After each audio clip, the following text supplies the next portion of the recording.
ऐसी खबर है कि ईरान के लगभग 20 से 50 हजार डॉलर मूल्य के जो शाहिद ड्रोन है, उनको नष्ट करने के लिए अमेरिका को अपना पैट्रियट डिफेंस सिस्टम इस्तेमाल करना पड़ता है, जो प्रत्येक इस्तेमाल के लिए 40 लाख डॉलर, $4 मिलियन तक पड़ता है।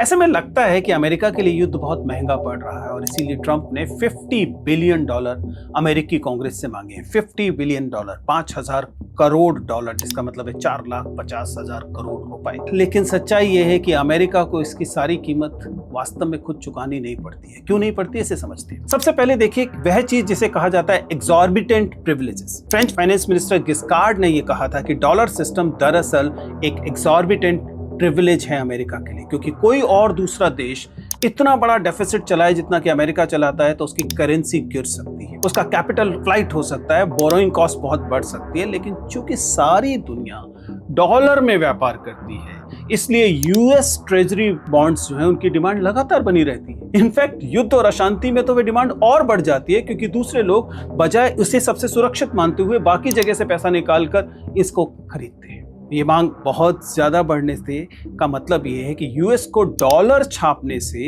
यूएस में मुद्रास्फीति उस पैमाने पर नहीं बढ़ती जिस पैमाने पर किसी और देश में, जैसे मसलन भारत में बढ़ेगी, बल्कि ये जो मुद्रास्फीति का प्रभाव है, ये जो इन्फ्लेशनरी प्रभाव है, ये पूरी दुनिया में बढ़ जाता है।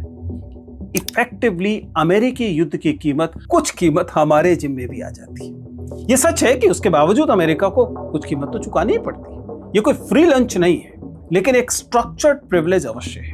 अमेरिका में युद्ध और डेट की कीमत चुकानी तो पड़ रही है, लेकिन उस पैमाने पर नहीं चुकानी पड़ रही, क्योंकि उनके पास उनकी एक डॉलर हेजेमनी है। यह उसे ताकत देती है कि वे अपने फिस्कल और मिलिट्री बर्डन का कुछ हिस्सा ग्लोबल फाइनेंस सिस्टम में डिफ्यूज कर दें। यही इंटरनेशनल पॉलिटिकल इकोनॉमी का असली पॉइंट है। सरल निष्कर्ष यह है कि America bombs with missile but sustain Wars with money power.